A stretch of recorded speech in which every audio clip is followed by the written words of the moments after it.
এই জামানায় এমন রীতি ছিল গো এককালে, মেয়ে হয়ে জন্ম নিলে দিত মেরে ফেলে, মেয়ে হয়ে জন্ম নিলে দিত মেরে ফেলে।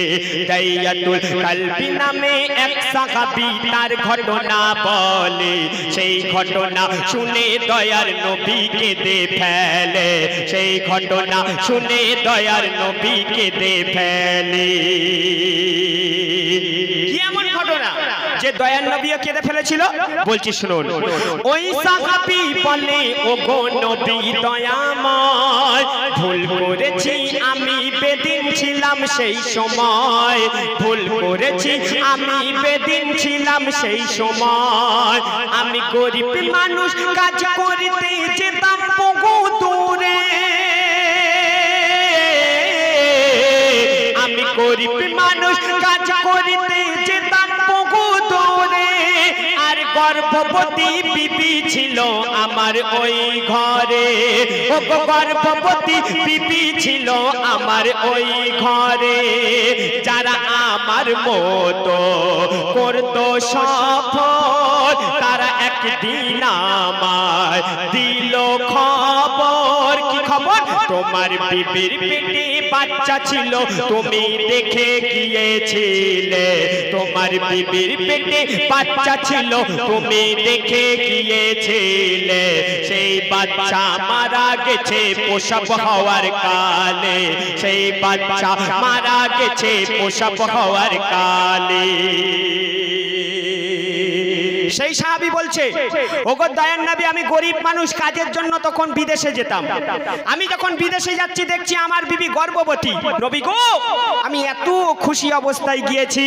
আমি যখন বিবিকে বলছি, ও বিবি, আমি যখন 1 বছর পর খবরটা পাবো, যারা আমাদের মতো সফর করে তাদের কাছে খবর দিয়ে পাঠাবে আমাদের যে সন্তান জন্মগ্রহণ করেছে সেই সন্তান পুত্র সন্তান, আমি এসে তোমাকে খুশির উপহার দেব।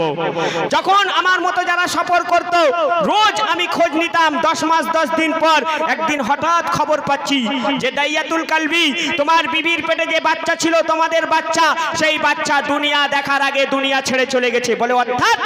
বলে মরা অবস্থায় দুনিয়ার মধ্যে এসছে। নবী, আমি এত কষ্ট পেয়েছি, এত দুঃখ পেয়েছি। আমার বিদেশে থাকার কথা ছিল 1 বছর, আমি আরো 4টে বছর কাটিয়ে দিয়েছি। 4 বছর পর নবী আমি যখন ঘরে ফিরছি, তখন এক দৃশ্য দেখে অবাক হয়ে গেছি। কি দৃশ্য?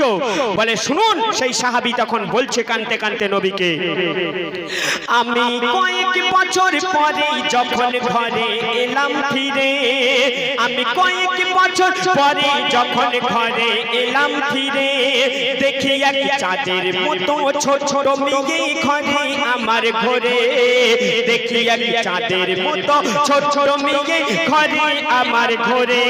তখন আমি বিবিকে বলি, ও গো বিবি, কে এই চাঁদের কণা? আমি বিবিকে বলি, ও গো বিবি, কে এই চাঁদের কণা? বিবি মোর 2 হাত ধরে কেঁদে কেঁদে বলে সব ঘটনা, বিবি মোর 2 হাত ধরে কেঁদে কেঁদে বলে সব ঘটনা। কি ঘটনা? বলে প্রাণের স্বামী ক্ষমা করে দাও গো আমায়, কেন তোমায় মিথ্যা খবর দিয়েছি আমি, ক্ষমা করে দাও গো স্বামী, তোমায় মিথ্যা খবর দিয়েছি আমি। কি মিথ্যা খবর? যদি খবর তোমায় দিতাম আমি মেয়ে হয়েছে বলে, যদি খবর তোমায় দিতাম আমি মেয়ে হয়েছে বলে, তবে সমাজের ভয়ে এই মেয়েকে দিতে মেরে ফেলে, সমাজের ভয়ে এই মেয়েকে দিতে মেরে ফেলে।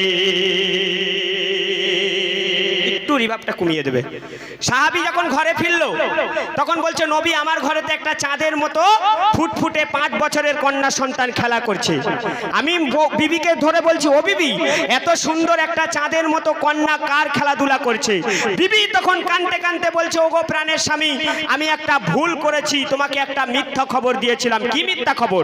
বলে, আমি যে বলেছিলাম 5 বছর আগে আমাদের সন্তান দুনিয়ার মধ্যে নেই, মরে গেছে, বেঁচে নাই, মরা সন্তান হয়েছে, আমি মিথ্যা খবর দিয়েছিলাম। বলে তবে? বলে ওই যে চাঁদের মতো ফুটফুটে কন্যা সন্তান কার খেলাধুলা করছে তুমি জিজ্ঞাসা করছো? ওই কন্যা সন্তান অন্য কারো নয়, আমার আর তোমার কন্যা সন্তান। যখন এই কথা বলেছে, দাইয়াতুল কালবি বলছে, হায় রে, আমার বিবি কি ভুল করলো?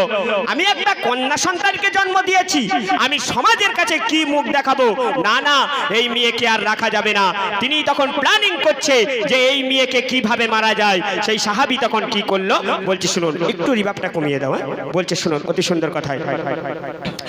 আমি কয়েক বছর, ওগো দাইয়াতুল কালবি বলে, ভাবি মনে কি করি এখন। দাইয়াতুল কালবি বলে, ভাবি মনে কি করি এখন। মেয়েকে মারবো কি করে চিন্তা আমি করি সারাক্ষণ। মেয়েকে মারবো কি করে চিন্তা আমি করি সারাক্ষণ। নবী গো একদিন আমি হেসে হেসে বলি বিবিকে, নবী গো একদিন আমি হেসে হেসে বলি বিবিকে, যাব দাওয়াত খেতে দাও সাজিয়ে ছোট মেয়েকে। যাব দাওয়াত খেতে দাও সাজিয়ে ছোট মেয়েকে।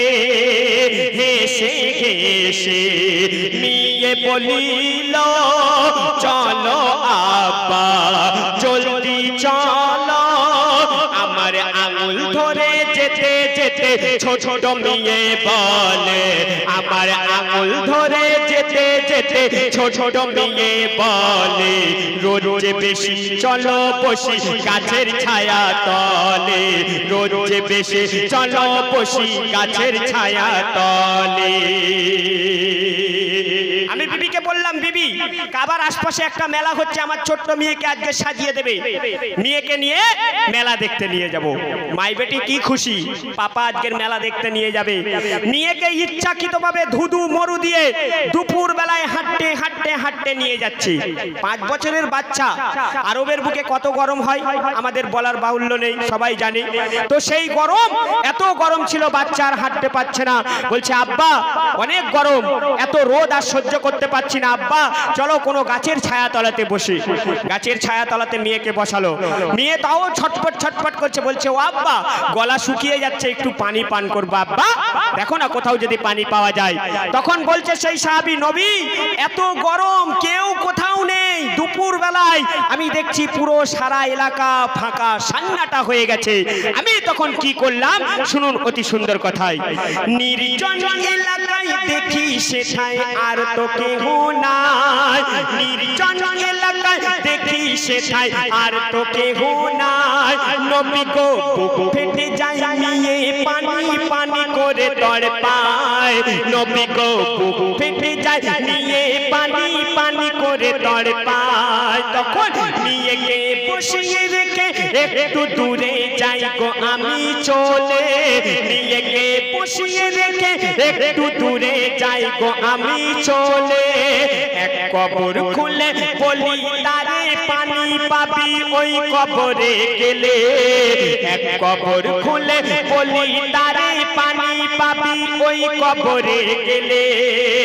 ছোট্ট মেয়ে যখন পানি পানি করছে তখন আমি তাকে বললাম, বাবু তুমি যদি পানি পান করতে চাও তাহলে তোমাকে ওই কবরের মধ্যে নামতে হবে। ওখানে একটা কবর খোলা হচ্ছে, ওই মাটির তলায় গর্ত থেকে পানি পাবে। তখন মেয়ে কোনো দিকে না দেখে ওই কবরের মধ্যে ঝাঁপ দিল, আর দেখছে কোনো দিকে পানি নেই। তখন মেয়ে কি করছে শুনুন, পানির তরে নামলো মেয়ে ওই খোলা কবরে। পানির তরে নামলো মেয়ে ওই খোলা কবরে। পানি না পেয়ে কেঁদে কেঁদে বলে, আব্বা তোলো আমায় উপরে।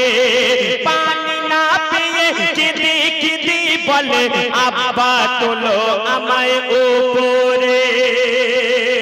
যখন ছোট্ট বাচ্চা দেখছে কোনো দিকে পানি নেই কবরের মধ্যে, তখন আব্বাকে বলছে, ও আব্বা এখানে তো কোনো জায়গায় পানি নেই।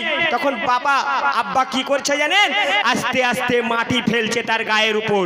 তখন সে ভয় খেয়ে গেছে, আমি পানি চাইলাম বলে আমার আব্বা আমাকে এই কবরের মধ্যে ফেলে দিয়েছে।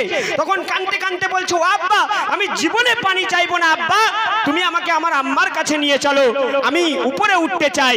বুঝতে পারিনি পানি চেয়ে আমি ভুল করেছে। কাঁদতে কাঁদতে এত কান্না কাঁদছে বাচ্চা মেয়ে।